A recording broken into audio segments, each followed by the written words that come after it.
नमस्कार, सत श्री अकाल दोस्तों, आप देख रहे हैं VRNews.in। आज हम बात करेंगे सबसे अमीर तरीन क्रिकेट बोर्ड में से एक क्रिकेट बोर्ड है BCCI। हमारे साथ में मोहम्मद नईम शेख जी है, जो कि एम पॉलिटिकल पार्टी के राष्ट्रीय अध्यक्ष है। आइए उनसे ज्यादा बात करने के लिए जाते हैं नईम शेख जी के पास। होगा कोई ऐसा जो गालिब को ना जाने, होगा कोई ऐसा जो गालिब को ना जाने, शायर वो अच्छा है पर बदनाम बहुत है। क्या बात?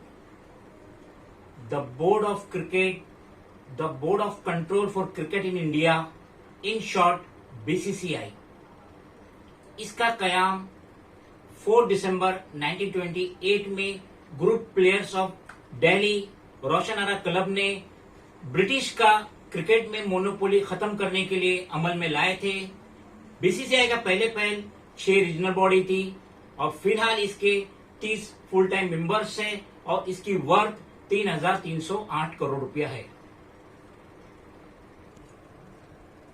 ये बात गौर करने की है कि BCCI जो है वो कोई भी स्ट्रक्चर फॉलो नहीं करती है जो अदर स्पोर्ट्स बॉडी वर्ल्ड की फॉलो करती है, और ये कॉर्पोरेट स्ट्रक्चर भी नहीं रखती है, और ये जो है कॉर्पोरेट जो गवर्नेंस का जो लॉ होता है उसको भी फॉलो नहीं करती है। ये जो बोर्ड है इसका जो फंक्शन होता है, जहां पे इसका प्रेसिडेंट रहता है वहीं से उसको ऑपरेट किया जाता है। 2006 तक इसका यही दस्तूर था। इसका जो हेडक्वार्टर, जो एक छोटा सा कमरा था 1.5 रूम का नियर मुंबई ब्रबाउन स्टेडियम, मगर आज BCCI के पास एक ग्लास का, स्टोन का बड़ा सा एक ऑफिस है, क्रिकेट सेंटर है इसका वानखेड़े स्टेडियम में। BCCI की जो मेन इनकम चालू हुई नवंबर 1991 में, जब साउथ अफ्रीका की टीम 21 साल के इंटरनेशनल बैन के बाद हिंदुस्तान का दौरा करी टेस्ट मैच खेलने के लिए, तो टीवी राइट्स की जो साउथ अफ्रीकन ब्रॉडकास्टिंग कंपनी ने जो इनको फंडिंग दी थी, उसकी वजह से BCCI की इनकम शुरू हो गई। फिलहाल BCCI जो है ICC से 3 से 4% ज्यादा कमा रही है, लेकिन अगले 8-10 साल में BCCI की income 21 to 22% more than ICCI हो जाएंगी। फिलहाल former captain of Indian team mister Sourav Ganguly ये BCCI के प्रेसिडेंट है। मोहम्मद नईम शेख जी, जैसे कि world cup, football world cup होता है और क्रिकेट वर्ल्ड कप होता है, और इसमें और उसमें क्या फर्क है? ICC का जो वर्ल्ड कप होता है, क्रिकेट वर्ल्ड कप होता है, 100 टाइम्स मोर फीफा का जो फुटबॉल वर्ल्ड कप होता है उसमें उसकी इनकम होती है।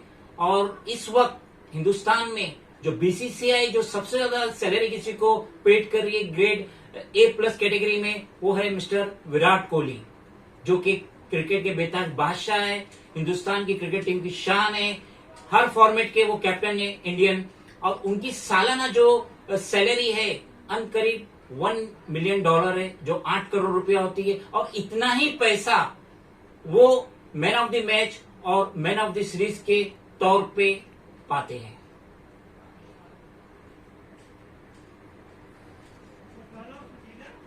मोहम्मद नईम जी, ये बताइए कि BCCI जो है टैक्स पेयर है या नहीं? सोर्सेस से टाइम्स ऑफ इंडिया को पता चला था कि BCCI ने फाइनेंशियल ईयर 2007-2008 में 3,000 करोड़ रुपए का टैक्स भरे थे, क्योंकि उस पीरियड में इनकी आमदनी 12,000 करोड़ रुपया हुई थी।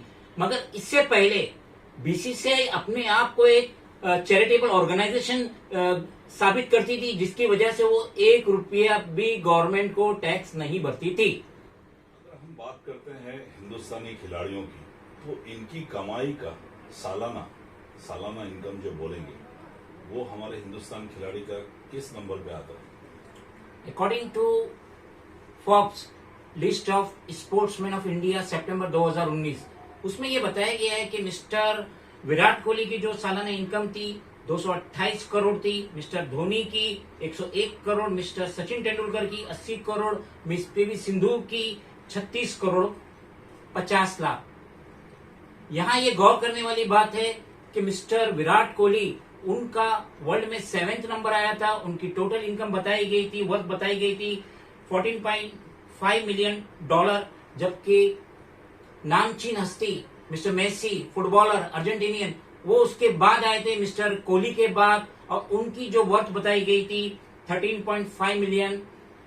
यहाँ एक गौर करने वाली बात और भी है कि जो आईपीएल का 12th सीजन हुआ 2015 में, बीसीसीआई ने कंट्रीब्यूटेड किया $160 million to the Indian government for the support of Indian GDP growth के लिए।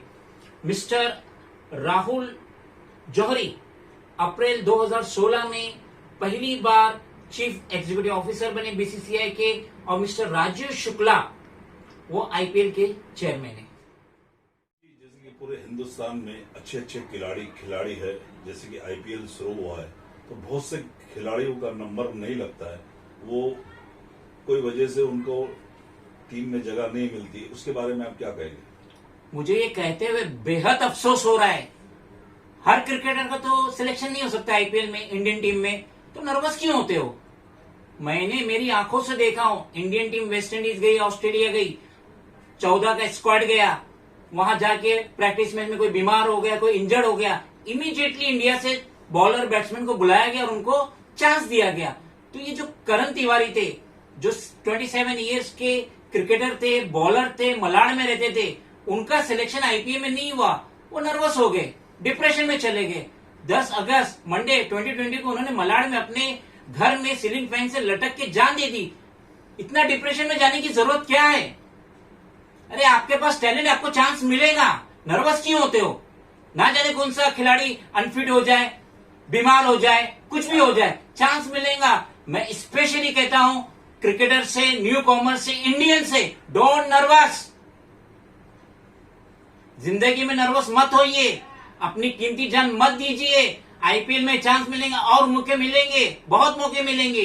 जिंदगी है, बहुत मौके मिलेंगे। हमको पता भी नहीं रहेगा, कोई हमको वॉच कर रहा है, कोई हमको चाह रहा है, कोई हमको सिलेक्ट करना चाहते, हमें पता नहीं, और हम अपनी कीमती जान दे देते जैसे करण तिवारी ने दिया। ये बहुत बुरी चीज है, ऐसा नहीं करना चाहिए।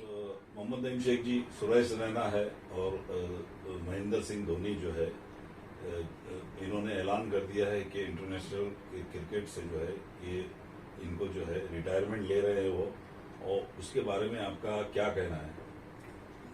MS धोनी और सुरेश रैना, जिन्होंने 15 अगस्त 2020 को डिक्लेयर किए कि वो इंटरनेशनल क्रिकेट से रिटायरमेंट ले रहे हैं, खाली वो आईपीएल खेलेंगे चेन्नई की तरफ से। तो धोनी के बारे में कुछ कहना, मैं तो यूं समझता हूं छोटा मुंह बड़ी बात। और धोनी इतना बड़ा प्लेयर है, उसको एक वीडियो, एक एपिसोड में कवर करना नामुमकिन है, मगर उन्होंने जो स्टेप्स लिए वो सही स्टेप्स लिए, सही टाइम पे लिए। 16 साल उनका कैरियर है क्रिकेट का, कई माइलस्टोन उन्होंने बनाए। मैं नहीं समझता और कुछ रह गया था। तो मेरी बेस्ट विशेष मिस्टर धोनी, मिस्टर रैना के साथ है। मैं उन्हें एड्यू करता हूं, खुदा हाफिज कहता हूं, और आईपीएल खेले जैसा वो एंटरटेन कर रहे थे उनके चाहने वालों को, वैसा ही वो आईपीएल में करेंगे। मेरी नेक तमन्ना उनके साथ है। खुदा हाफिज।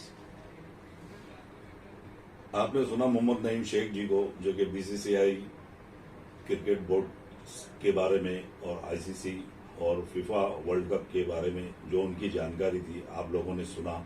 आप में से भी कोई ऐसा नॉलेजेबल पर्सन हो, जानकार आदमी है, जो अपनी बातें गवर्नमेंट के सामने रखना चाहता हो या जनता के साथ में रखना है, अपनी दिल आप बीती बताना चाहता है, तो प्लीज हमें कांटेक्ट कीजिए। स्क्रीन के नीचे हमारा नंबर है।